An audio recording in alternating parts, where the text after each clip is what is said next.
You can't get away from reality TV in the US, but there is another aspect of this genre which is grabbing attention here. I think it's moving out of the niche. That is the documentary film, which is seeing a particular resurgence.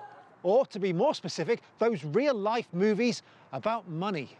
There's larger-than-life characters, there's complicated themes, there's a lot of drama, and I think it's really hitting a vein with the audience.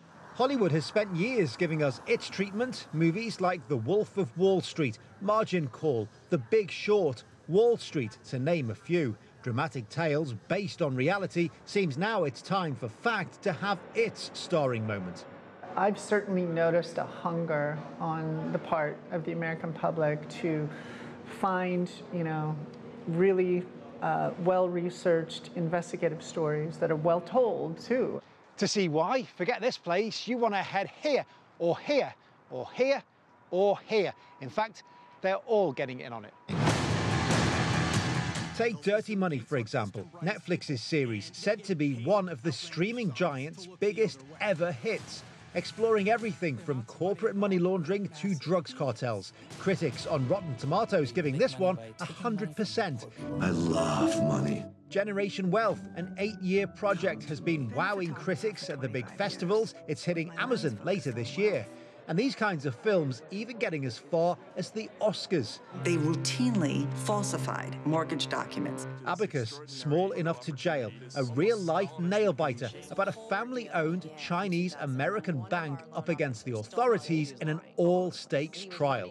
It was nominated for Best Documentary at this year's Academy Awards. Movies like this no longer consigned to niche status. The stature of documentary has grown quite a bit in this country. There was a time when the Best Documentary Oscar was just something that happened during the show that people would kind of look at and go, oh yeah, whatever, maybe I'll go get a sandwich while that part's on. Nowadays, there's way more attention paid to the documentary nomination process and then who's going to win. Are we seeing a trend here?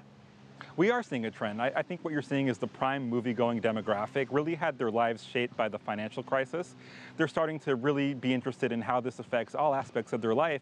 The other issue here is making money out of movies about money. See, documentaries are never going to take the kinds of profits that, say, a Disney or a Marvel film takes, but they can still be fairly lucrative if they hit the right spot. For example, Inside Job or Enron, the smartest guys in the room, both taking around $4 million each at the US box office. Dark money is the advertising where you don't know who's paying for the ads.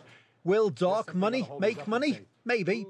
It was really a challenge to tell a story about money and politics that was really about human beings, where there was a human face to the story. But its director's main goal is to tell a powerful story and shine that journalistic light. 90 minutes of investigative journalism here on the shady world of secretive election funding. Why do you think people are interested in films about money, about politics, these kinds of issues? There's been a compression in journalism, and there aren't as many watchdog reporters who are following the money. So I think that leaves it up to documentary filmmakers to do it. Our story is pretty complex, but here in the States, I think a lot of people recognize that if you really want to figure out what's going on, if you really want an in-depth story that's going to do the reporting that maybe you used to find in your local newspaper, you're going to have to turn to a documentary. And so while the stock market goes up and down, it seems the appeal of the financial film is just going up. Lavelle, CGTN, Los Angeles.